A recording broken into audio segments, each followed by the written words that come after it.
New America would like to welcome you to our virtual event. The program will begin momentarily. While we are waiting, I want to review a few housekeeping notes. This event is being recorded, and a recording will be posted to the New America events page within 48 hours after the event. Attendees will be in listen-only mode, and you will not be able to be seen or heard by your fellow attendees or panelists. Therefore, we encourage you to share your comments and questions in the Q&A features, which can be found at the bottom of the screen. Thank you for joining us. We will begin momentarily.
New America would like to welcome you to our virtual event. The program will begin momentarily. While we are waiting, I want to review a few housekeeping notes. This event is being recorded, and a recording will be posted to the New America events page within 48 hours after the event.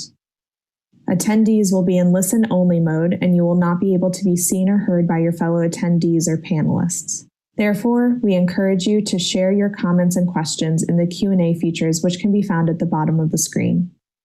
Thank you for joining us. We will begin momentarily.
New America would like to welcome you to our virtual event.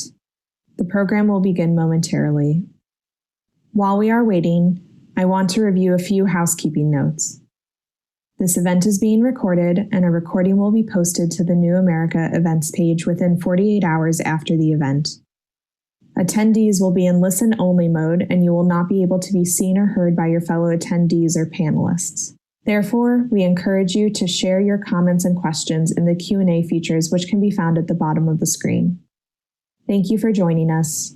We will begin momentarily.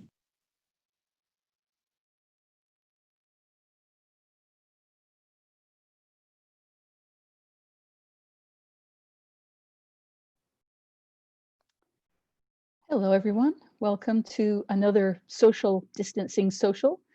Thank you so much for joining us for a conversation about imagining worlds and seeing them come true.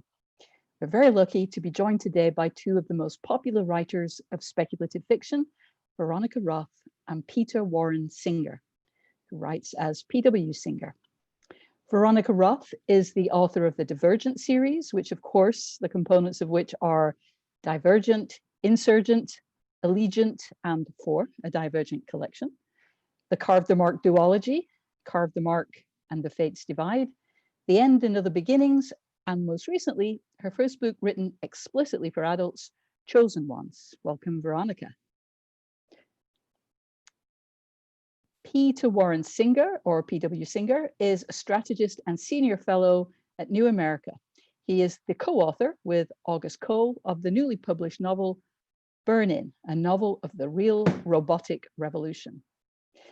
Listeners, viewers, if you have any questions, please type them into the Q&A slot at the bottom of the Zoom screen, and we will bring them when we can to our esteemed guests. I'm going to begin with a question for both of you. When you're writing fiction, and especially speculative fiction, there really are no limits other than the limits of your imagination. So I'm curious how you build your fictional worlds. Veronica, when you are in the earliest stages of a piece of fiction, how do you decide what kind of world it's going to be set in? All right, just figuring out my mute. Yeah, hello. Oh gosh, it's a good question. I am kind of a concept-driven writer, so for me, it's not character that comes first or even plot. It's just like a bigger idea, which I think is probably why I gravitated towards science fiction and fantasy to begin with. And it really just kind of depends on whatever that big idea is. So for Chosen Ones, I wanted to write about what happened 10 years after you saved the world from a dark lord. So it had to be, you know, in this world that was close to our own. I think that was what made it appealing to me. And then everything sort of spiraled from the magic system that I built as a result of that. So yeah, this is like the least specific answer. But I just try to, once you make one decision, then you find yourself making a series of other decisions, and suddenly you find yourself in, you know, whatever world you've built. So I just try to take it one step at a time, I think. Do you remember the first thing that came to mind when Chosen Ones started to pop into your head?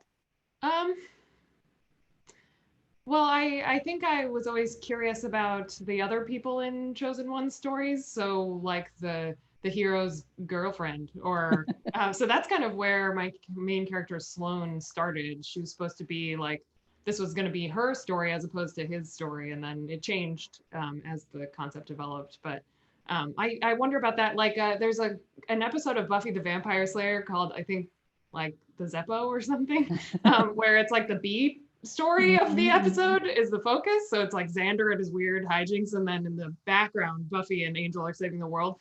And so I've always loved that kind of like meta narrative stuff. So I think that's kind of what started, where the idea came from. I think I'm one of the only people in the world who loves television but isn't a Buffy watcher. I take it though that Zeppo is a reference to Zeppo Marx. I don't know. Yeah, I think so. He's the Forgotten Marx brothers. The Forgotten Marx brother. So that's really interesting. Peter, I hope you'll forgive me from reading from promotional materials from your book, Burn In. But if I can quote from the book's Amazon page, quote, an FBI agent hunts a new kind of terrorist through a Washington, D.C. of the future in this groundbreaking book, at once a gripping techno thriller and a fact-based tour of tomorrow. Now, I love the phrase fact-based tour of tomorrow. I know you almost certainly didn't write that description, but it makes me wonder about the balance of fact and fiction in your work. When you are setting out the contours and rules of your fictional world, how conscious are you of sticking to what's possible or plausible? So it's actually at the very essence of the whole design of the project itself. So what Burnin is, and it builds on something we did in a prior book called Ghost Fleet, is that it's a combination of novel and nonfiction.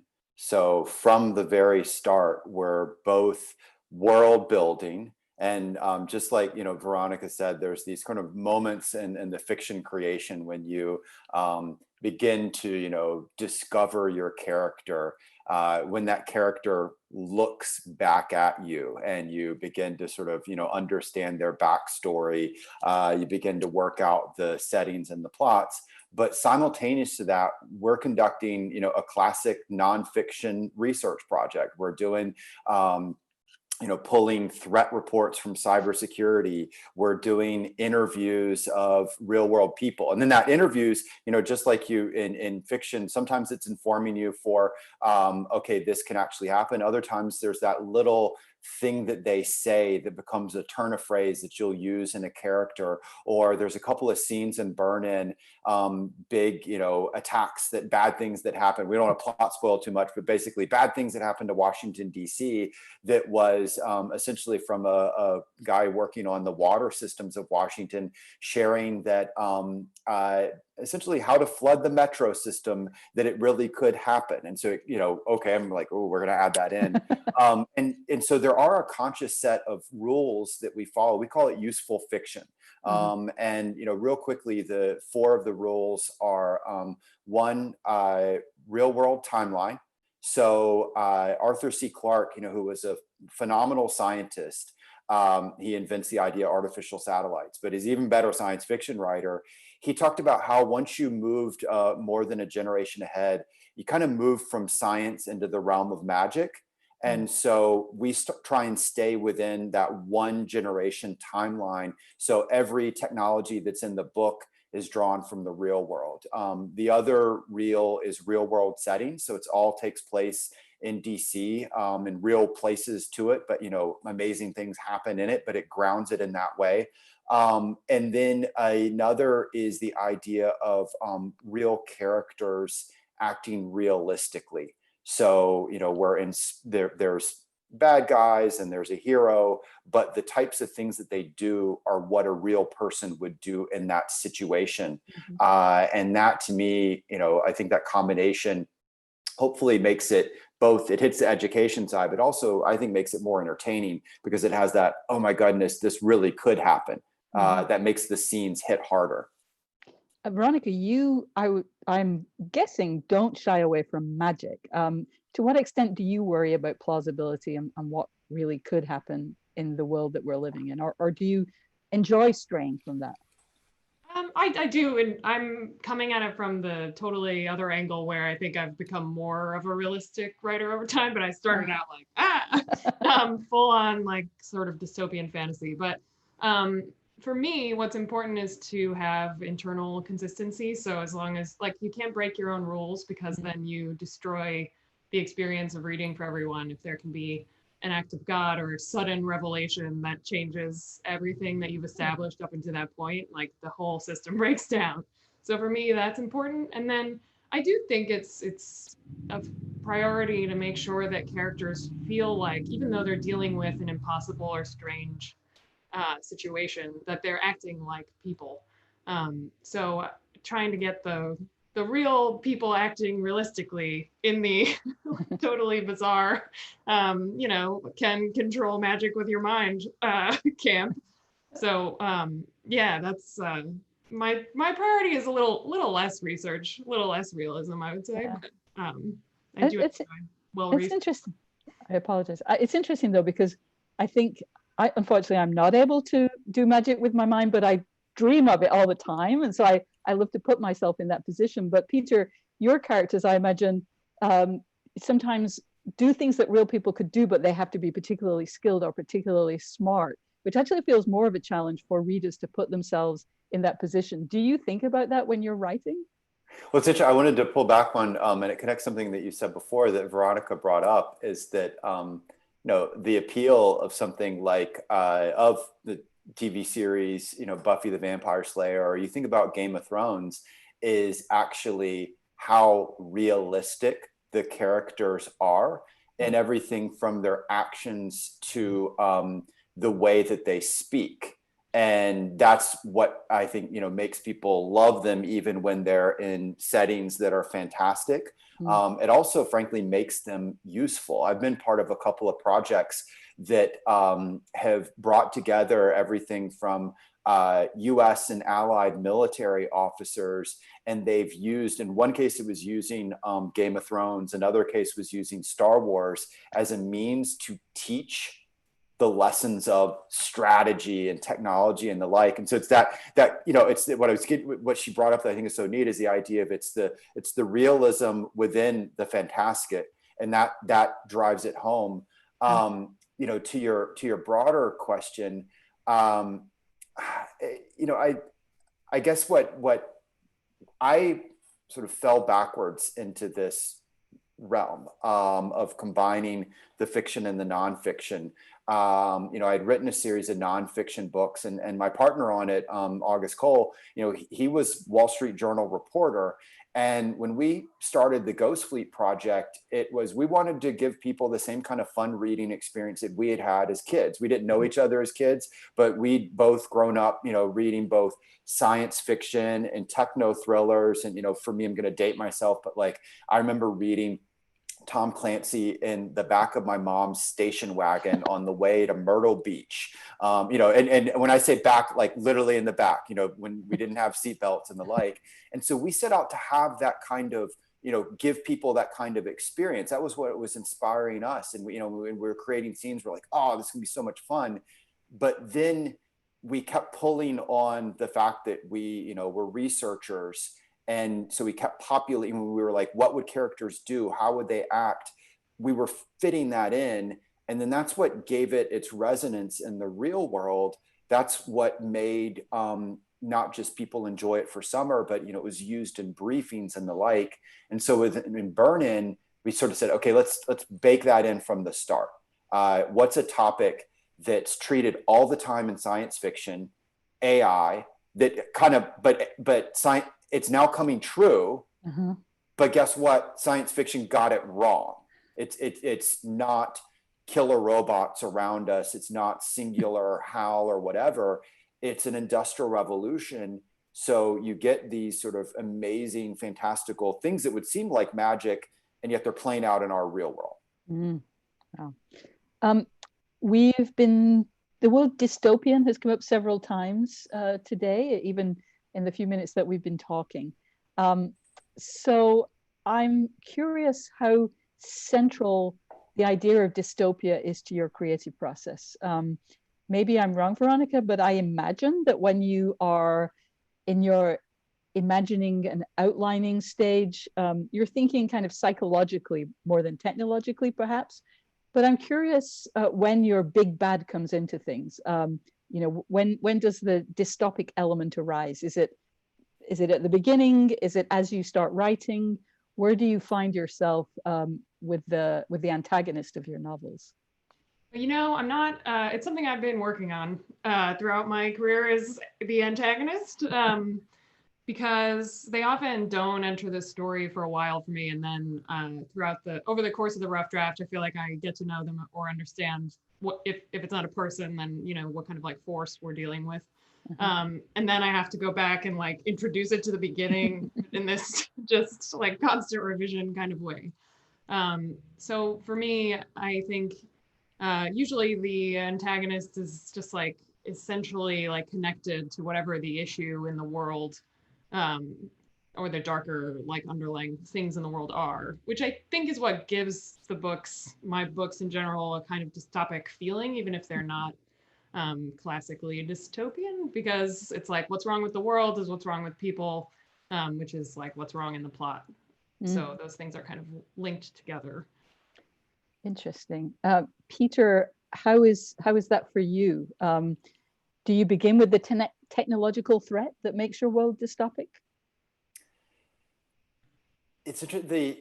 I was having this conversation with someone actually online, and when we think, when we say something's dystopian, and how is that defined? Is it because of the setting, the world that it is in?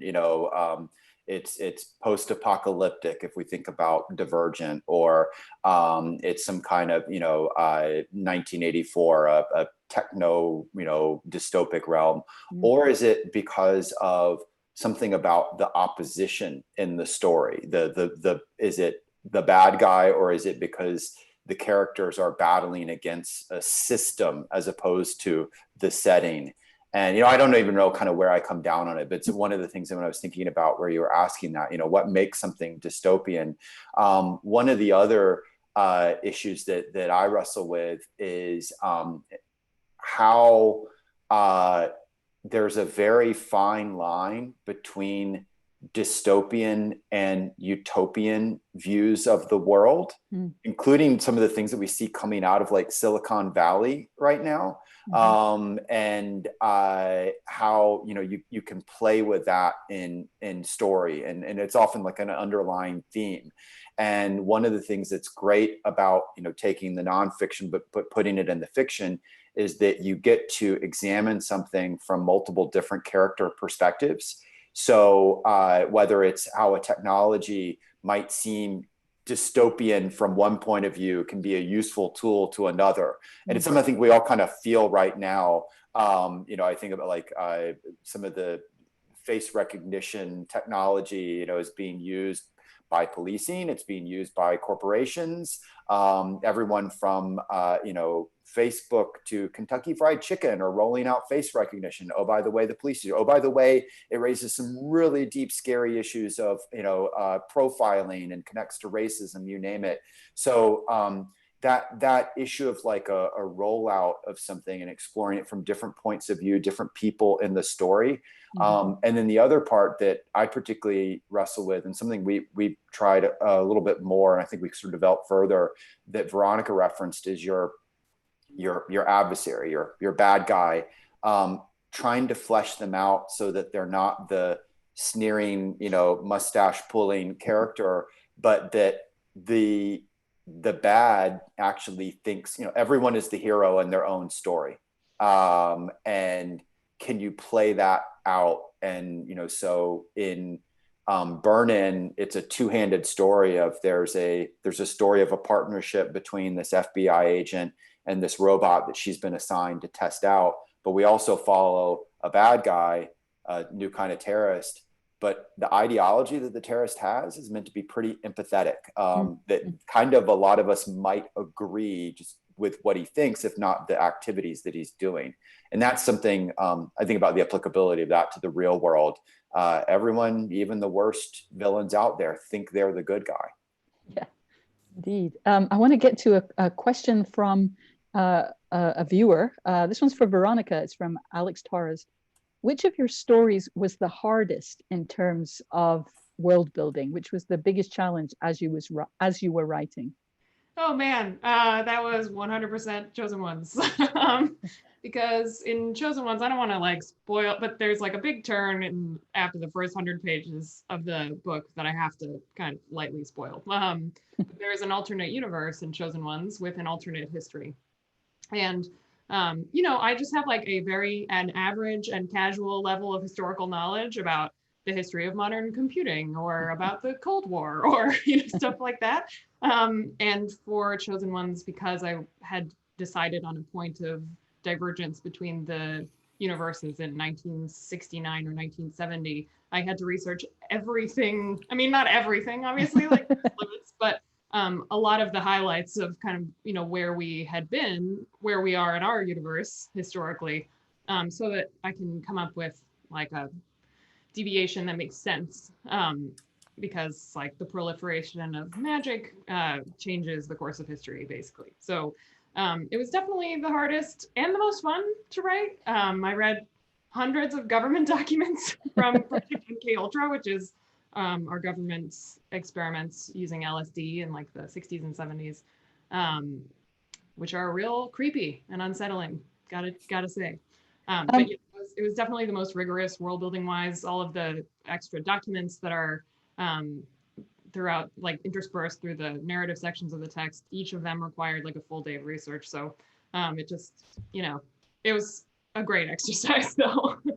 You also wrote kind of in different styles. You wrote as if you were writing government documents. You wrote as if you were writing a sort of sleazy journalistic profile.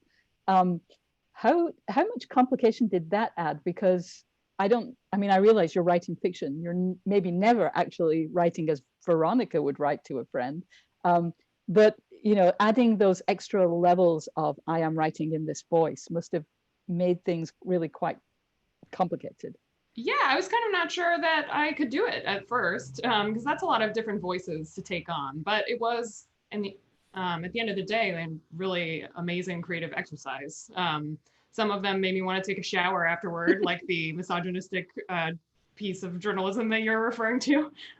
But one of the funny things that happened was that in copy edits, it's kind of your copy editor's job to eliminate like passive voice and like, sort of useless like clauses and sentences and stuff. And so in the government documents, the copy editor would correct a lot of the like government lingo. And I was like, no, this is essential because no one ever wants to take responsibility for anything. So it's all passive voice all the time.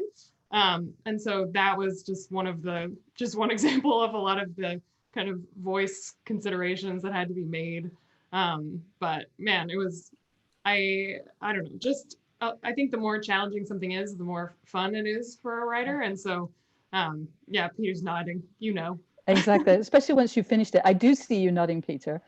So I'm wondering, like, as somebody who violent agreement, as somebody who I believe started as a nonfiction writer, like, do you find yourself, okay, I've got to put on a fictional voice. I've got to write in the language of thrillers. How do you get into that headspace?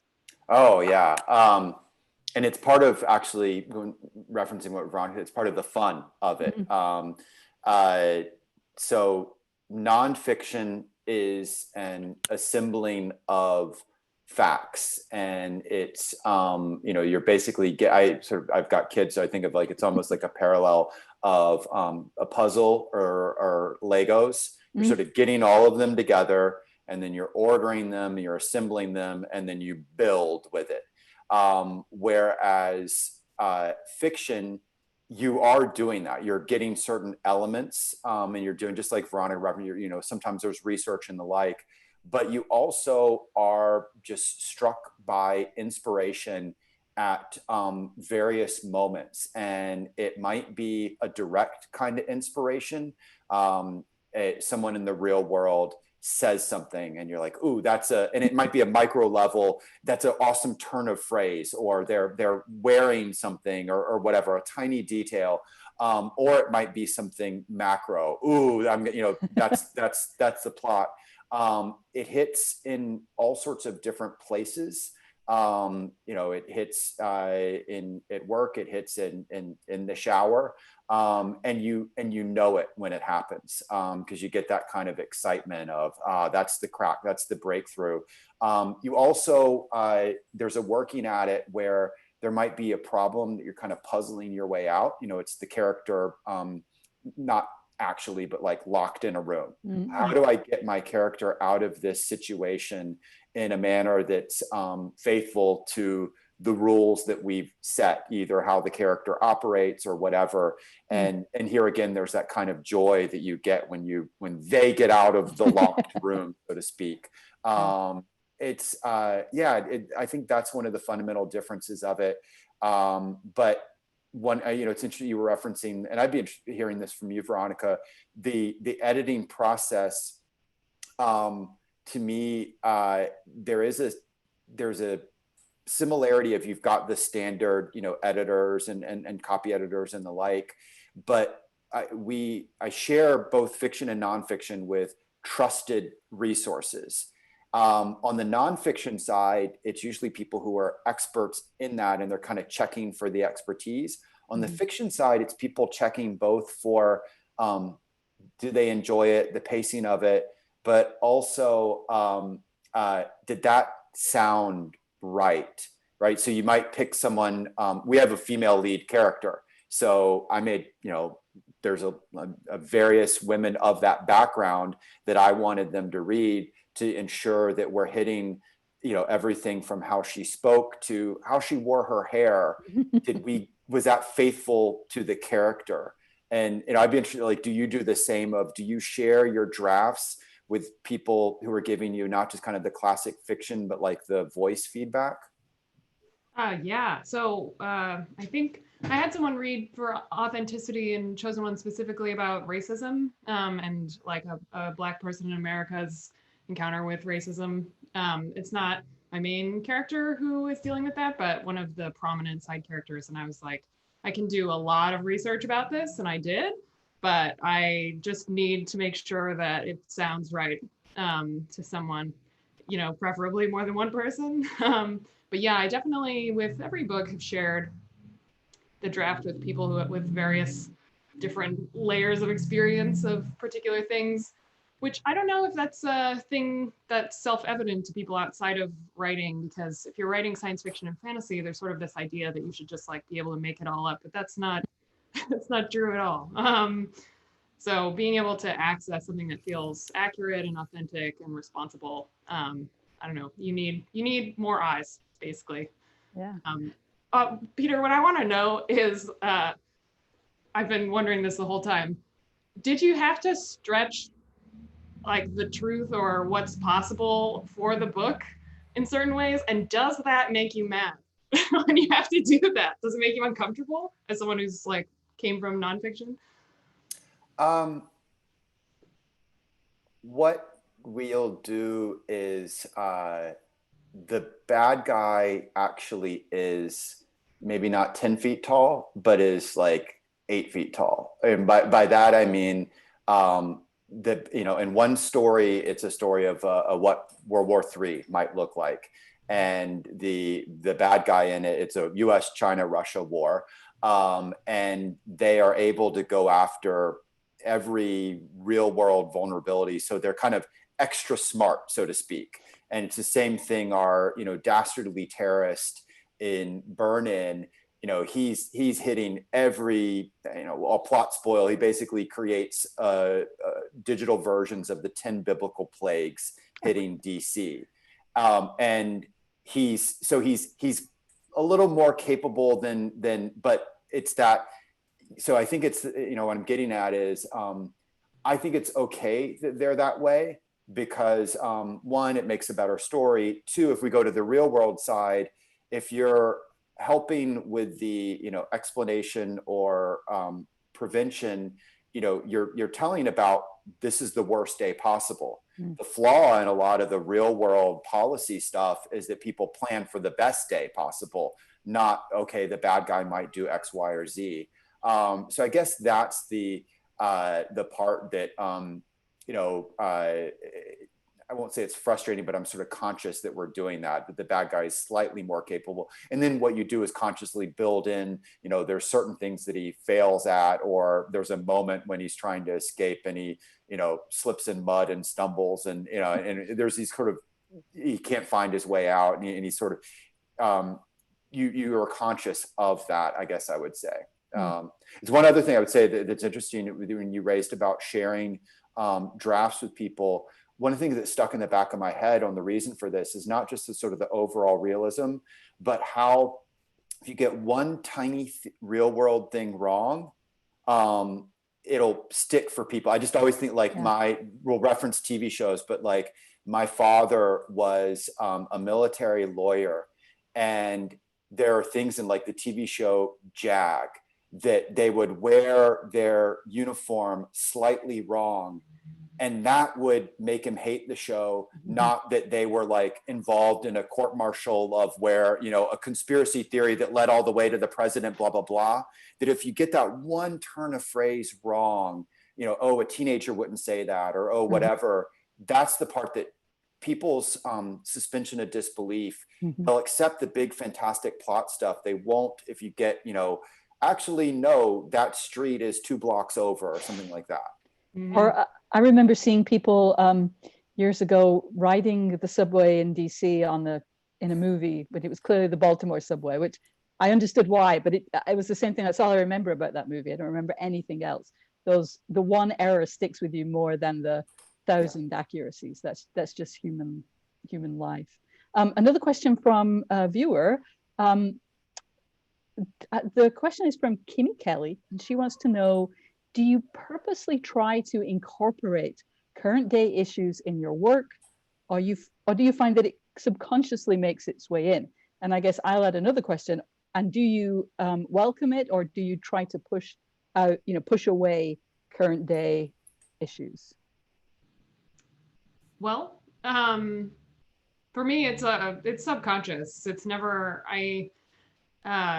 the approach of that would be hard for me. Like, I'm going to make a point about X or Y is not really what makes me interested in telling stories, especially because I rarely know what I think that confidently about anything. So it's only by writing that I end up figuring out that I'm exploring something that's on my mind.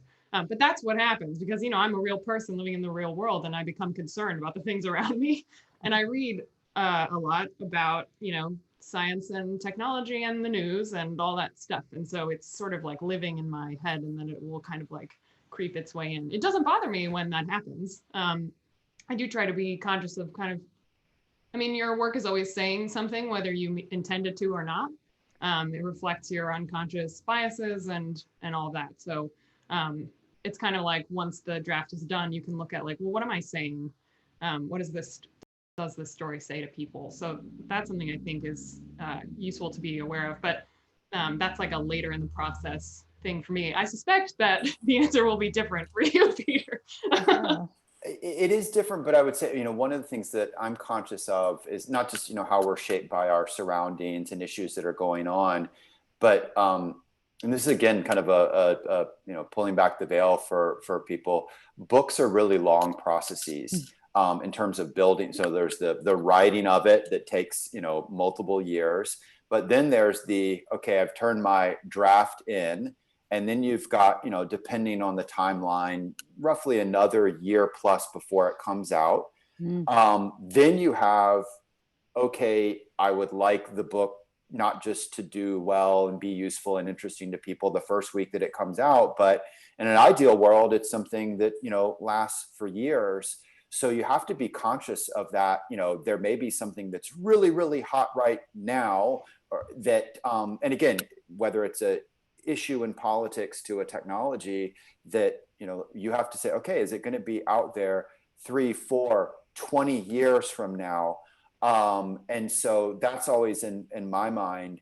What I would share, you asked about like, how does it feel, June, or the questioners, one of the things that's been striking and strange, and I'm at a loss for the right verbiage, amusingly enough, to describe it, is we knew with Burn-In that the technology parts of it would come true because of the research side.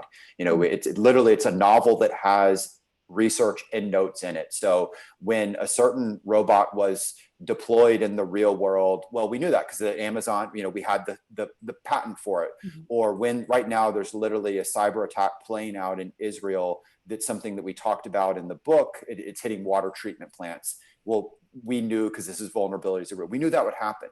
The part that was strange was, and it goes to what you asked earlier, June, the dystopian elements that we built as a conscious, like to create a dystopian future Washington, D.C., those happened. So 8 days after the book came out, one scene in the book, there is a militarized perimeter fence thrown up around the White House with an MRAP in front of it, which is a military vehicle. it's literally at the perimeter line that we had it in the book.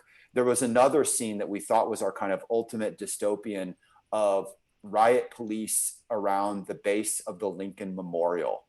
And that happened, you know, again, and we're like, okay, that's the part that, you know, I wasn't prepared for.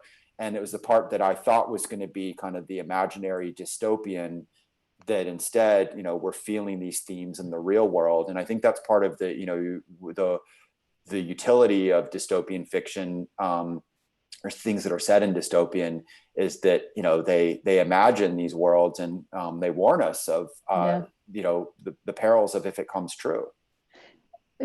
Veronica, I'm very curious. As we said earlier, Chosen Ones is your first book written explicitly for adults, but you know, your earlier novels were all intended for young adults, and the dystopian worlds, your books, the Hunger Games, maybe even the Harry Potter books, they're very successful, very popular dystopian set worlds. Why do you think that young readers are so drawn to dystopian stories? I've thought about this a lot, as you're probably not surprised to hear. And I mean, really, I'm not sure. But if I could hazard a guess, it's that if you remember high school at all, that is, it really is. So you kind of, I mean, whether it's dramatic or not, like some people's lives really are really difficult as adolescents, and some people just feel that their lives are very difficult. But either way, that's your emotional reality. It's a very difficult time, I think, to be a person and to be taking shape. And so when you're reading about a character who's handling something so much worse than what is around you, I think there's some something empowering about that, but also some like catharsis, kind of like seeing your emotional reality reflected in stories is important, especially at that age. So that's my working theory.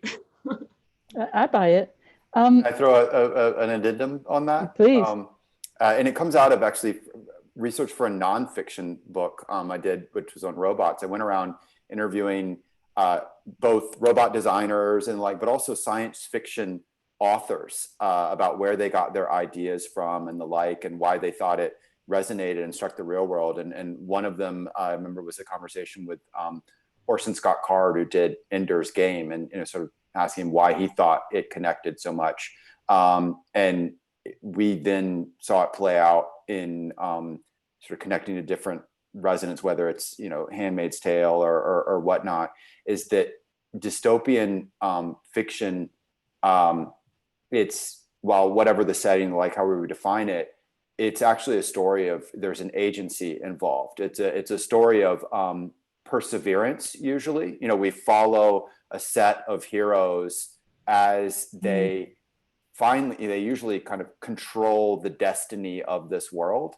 And so the addendum on top of like high school being awful, it's also that there is a kind of, in youth, I think there's a sense of like not controlling everything that goes on around you. And yet most of these stories is about someone sort of ultimately deciding to take control in some way, shape, or form, and reshaping their world and their decisions in it.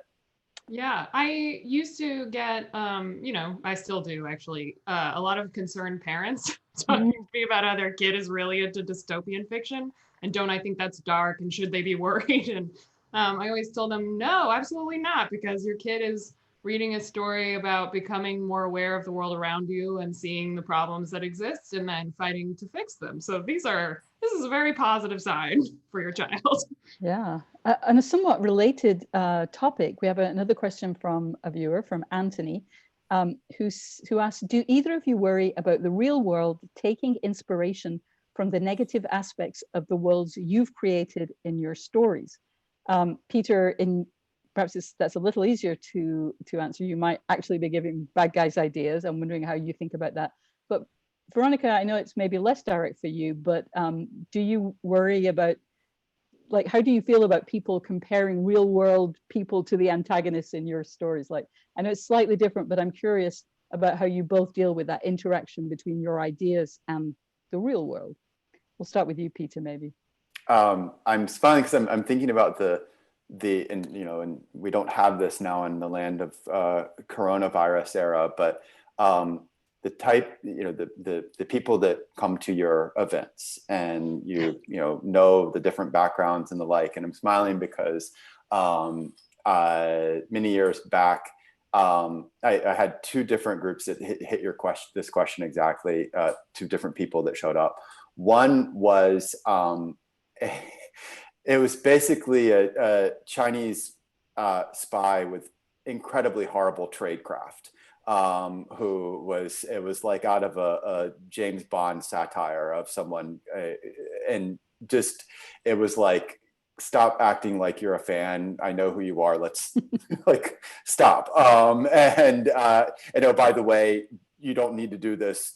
Just, there's the book. Yeah. The other was actually, and these are both from Burning, because there was about a U.S.-China war. The other was actually a Chinese military officer who was open about the fact that they were a Chinese military officer. And he talked about how popular the book was among his fellow officers. And I smiled and said, that's funny, because you didn't buy, there's no Chinese language rights to it. And then he smiled back, and it was a intellectual property theft issue. Right. But my take on it is, look, in the real world, I'm not aiding the bad guys, because the bad guys have already gone after these issues. They're already engaged in the same kind of research at a scale that I'm not able to offer. Actually, by exploring them and surfacing these problems that are known problems, I'm painting them in ways that act as ideally not prediction, or inspiration, but prevention. I've pointed out the bad day that will happen if you don't fix X, Y, or Z.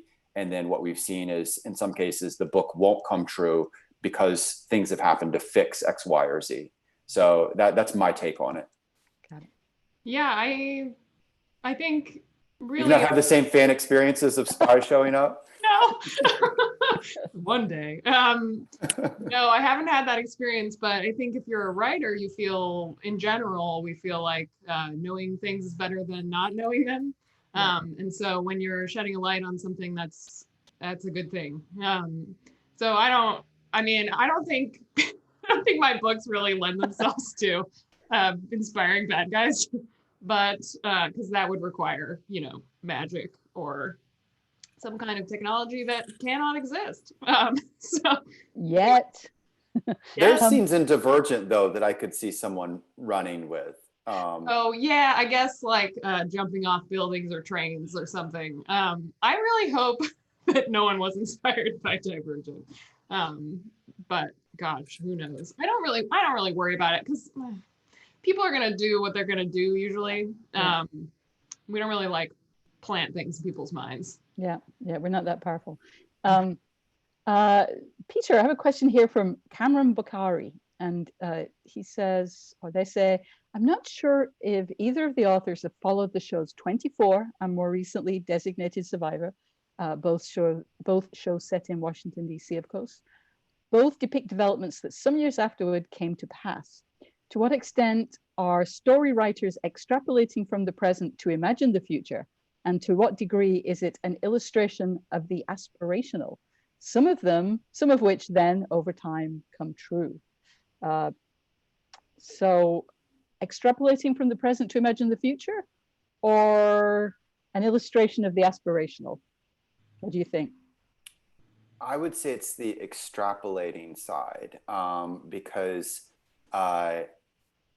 fictional creators ask, in some way, shape, or form, what if?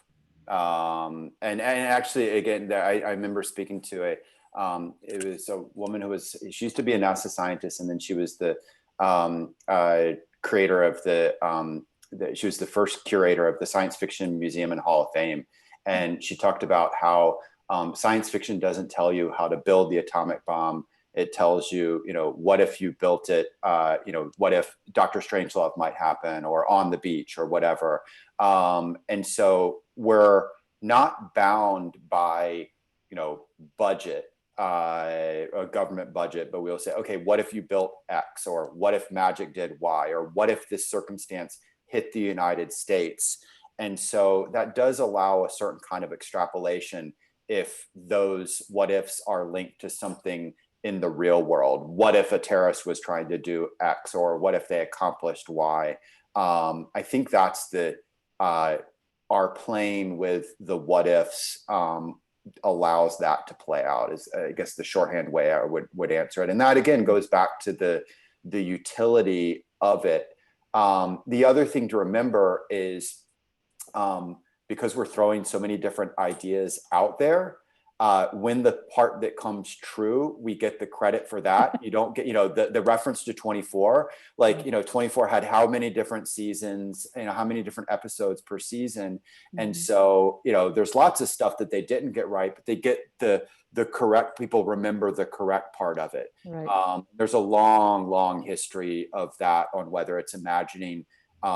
There's a series of books that were written in the 1920s that imagined World War II that got Pearl Harbor right, but then there's other elements of it that they Bywater is the author, and people you look back and how did he predict that? But then there's other elements of it where it had chemical warfare in it that had happened in World War I and made sense that he would think it would happen in World War II, and then it didn't. No one remembers that part, right? So I think because we throw so many ideas out there, we also get credit for things sometimes that we don't remember the losses. Yeah, and as somebody who watched 24 all the way through, I'm very glad that many of those things have at least not yet come true. Another one from a viewer, from Sienna Negron. I'd like to ask this of you, Veronica. When developing characters in fiction, how do you make them relatable if they have supernatural attributes or surroundings? So when these people who are, just have gifts that I don't have, how do you make them somebody who readers can relate to? Oh, well, Well, I think this was kind of the central question of Chosen Ones for me. So I grew up reading Chosen Ones stories. Anyone who likes science fiction and fantasy did also, Lord of the Rings or Harry Potter or Dune, they're all Chosen Ones stories. So, but my curiosity came from not really understanding what the psychology of those people would be like after they were finished with their whole quest. Because I imagine it would that quest is essentially like a depiction of a trauma for all of them, really. And so I think I just try to take the supernatural part of it seriously. And there's always kind of a real world correlation that you can look to make sure that you're being, I don't know, honest, even if you're not, it's not factual. So for Sloane, the main character of Chosen Ones, I just did a lot of research on PTSD because that's what she has as a result of kind of this a protracted battle with the Dark Lord prior to the start of the novel. So I looked at, how that would manifest in just the average person who endured something really incredibly difficult now and tried to bring that psychology to her. So the fact that it's supernatural is really not relevant to the character. And I haven't had a character with yeah, I have. Sorry, I was about to say something totally inaccurate. But yeah, so I think that's and I always want even in the Carve the Mark books, they have special powers or abilities, but they come from the psychology of the character. So it's not the other way around, figuring out how the power influences the psychology. It's always kind of character out. And I think that helps a lot when you're building a person who feels real, even if their circumstances are unreal. Peter, for your main character or main characters, is there a challenge of not wanting them to be super competent to kind of keep within the realm of believability? How do you kind of balance that? So it's two different ways, in particular on Burnin. One is the main character, Lara Keegan, is, to put it bluntly, a rarity in the space of techno thrillers. It's a female lead character. In most of them, if there is a female lead, they're the 1B, they're the helper to the male lead, the girl with the dragon tattoo, we could go on and on. But then even more so, she's, again, I would say developed or realistic. She's an FBI agent, but she's also in a marriage that's crumbling, and she's the mom of a 5-year-old. And that balancing act and how different parts of your psyche and your identity come through in different moments. It's trying to be a fully realized character, but also I would argue realistic. And the other one that's it's actually the inverse of the psychology side. The other character is a technology. It's not a character, but it is a character. Tams is basically your Alexa or Siri moved 10 years forward, and or the robots that we've seen, like the YouTube clips of Boston Dynamics doing, flips or the like. It's just take that move forward, and everything that it says and does is what a AI will say and do or already does. It's a technology, but the twist is both Keegan knows it's a technology, but can't help herself and is every so often reacting to it as if it's a person. And we, the reader, we're reading into things that it says and does as if they are a joke, or as if it is, there's a moment where something happens to it. And, hopefully if the scene works out as a reader, you're reacting differently than you would if the car was turned off, right? But here again, this is drawn from the real world. One of the early inspirations for the book was teams in Iraq and Afghanistan. In one case, they're using real world robotic systems, and one of them, the robot got stuck in the mud, and the human ran out under heavy machine gun fire to rescue the robot. And this was a remote controlled, no speaking, looks like a little lawnmower, and yet the human risked their life to save their teammate. And I was struck by that. And that's back in 2003. What happens is they begin to walk, talk, or the coronavirus example of this is, I was having a bad day a couple weeks back, and Alexa wasn't working correctly, and I yelled at Alexa. And I wouldn't yell at it. It was doing timer for while I was cooking, and Alexa turn off timer. It wouldn't, and I yelled at it. I would never yell at my stove, but so that's what the blending of the psychology with the technology is something that I find challenging, but it's also sort of the essence of the story. Yeah. I'm just thinking of that. There's a moment on the show Community where Jeff Winger's doing a rant, as he does, and he says something about how I can show you this pencil and tell you its name is Steve and then break it and you care. We are so quick to personify things, for sure. Yeah. We can't help ourselves. And this will move forward in the real world. And again, is it utopian or dystopian? When you have to explain to your kid that their teddy bear that is able to talk and walk is not actually alive, or not, or when and again, this like sci-fi, and yet real world issues looming. Well, speaking of the real world, we have another really great question from Dominic Gedezik. Will this experience of pandemic and lockdowns result in some new dystopian stories? I guess I'll put it another way. How do you both kind of foresee the pandemic appearing in fiction? Do you think it'll appear in your own fiction? Will you be trying to keep it out? Maybe we'll start with you, Veronica.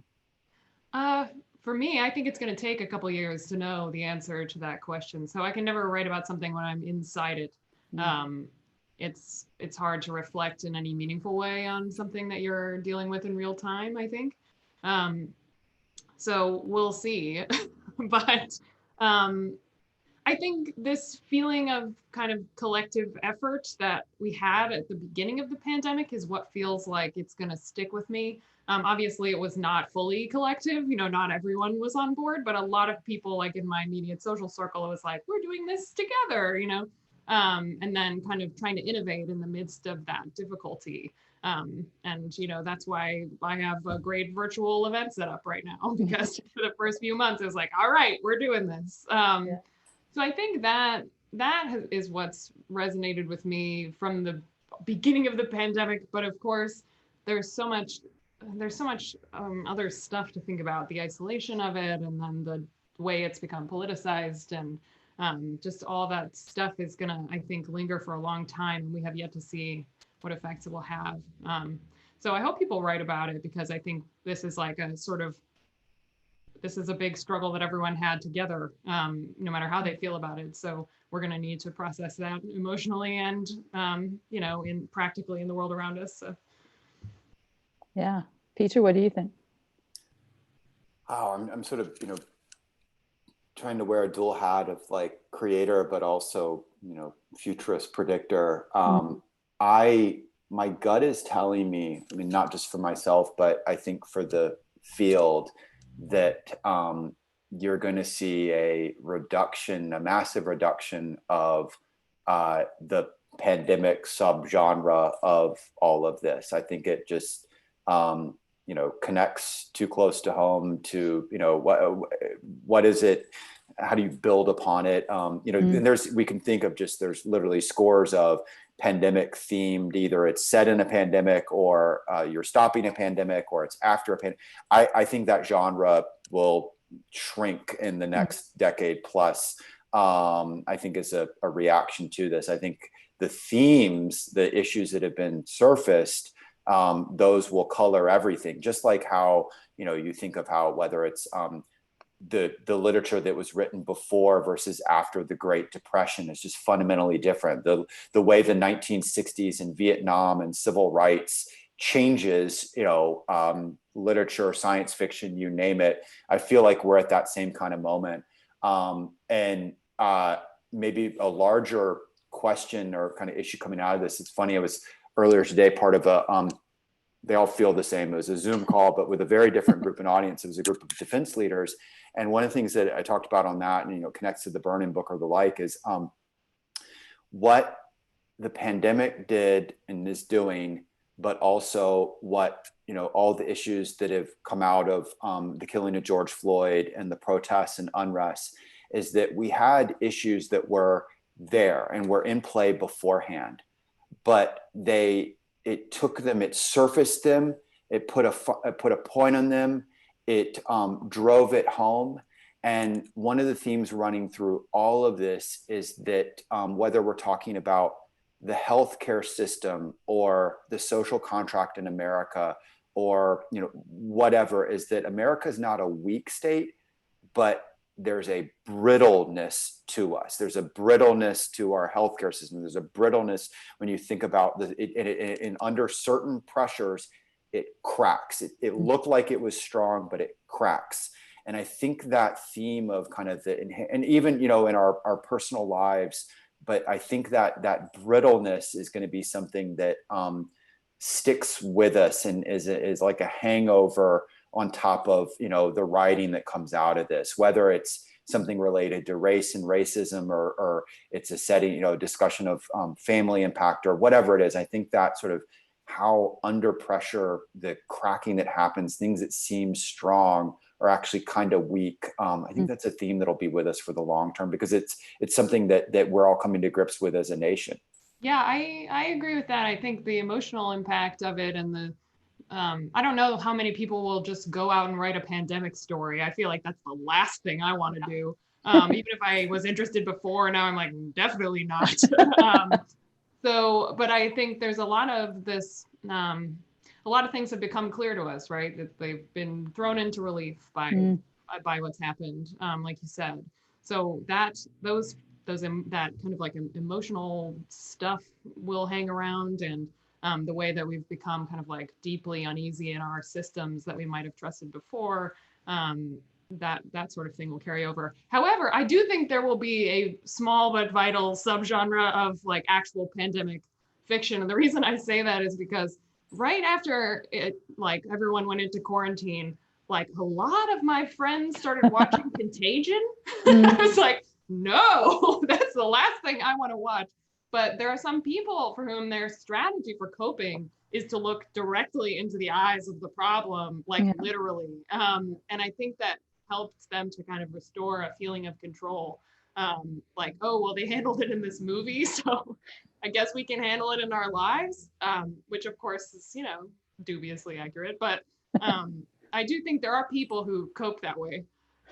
June, can I say one quick thing that just struck me as I also think it's going to be interesting how it plays out different generationally.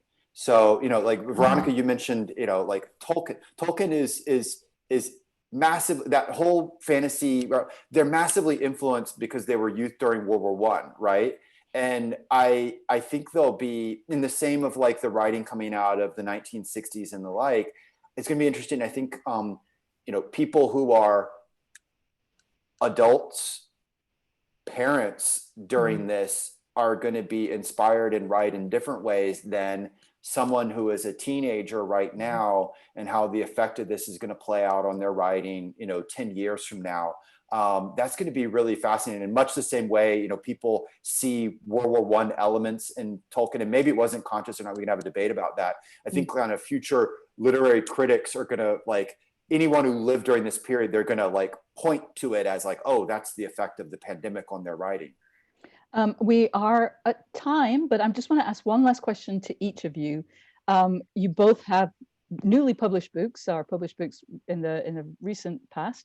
But as you mentioned earlier, Peter, it takes a while for a book to be published from when you finish writing it. So I imagine you are both deep into the writing of your next books. If there's anything you can share about what you are working on in as broad or as precise terms as you'd like, I'm sure everybody would be interesting. Maybe we'll begin with you, Veronica. Oh boy, don't start with me. I have nothing to say. Will it be dystopian, I guess, is a big question. I'm just playing with ideas right now. So I have committed to nothing, basically. But I did find it really difficult to work at the start of the pandemic, partly because my book came out in the first week of April. So it's just like the worst point of it in some ways. But so I'm still kind of like reeling from that a little. But yeah, just now I can work again and write again. So it's time to explore. Peter, have you got something on the boil? It's sort of the same, feel of our book came out in May, and the same. I've had multiple books come out. This was fundamentally different in a lot of different ways and more exhausting, strangely, without all the travel. And I'm still somewhat in the midst of helping to support it. I'll put it this way: we proved with Ghost Fleet and then Burn In that the combination of fiction and nonfiction work together, and that there's both an audience for it, but also a utility of it. And so what we're now doing is exploring that as a toolkit that might be used not just as books, but as short stories, and also in different forms, but for not just our own creativity, but for different organizations. So like, as an example, something that I can talk about backwards, we don't want to share too much, but like, we did a project for the US Congress, actually, they had a report on cybersecurity. We created out of their report a short story that they actually used as the introduction to their report. So we're kind of playing with the idea of using the useful fiction tool for other topics and other forms. Is another one that's a graphic novella that we help the Army with. And here again, the idea is that can you use that approach and apply it for other people's problems or interests? That's the most that I can share right now. Interesting. Well, I thank you both for sharing as you have. Thank you so much to this amazing audience that sent so many great questions. Thank you very much to Veronica Roth, whose most recent book is Chosen Ones, to BW Peter Singer, whose most recent book is Burn In. Thank you for joining us. We hope to see you on another of these events. Thank you, everyone. Thank you, June.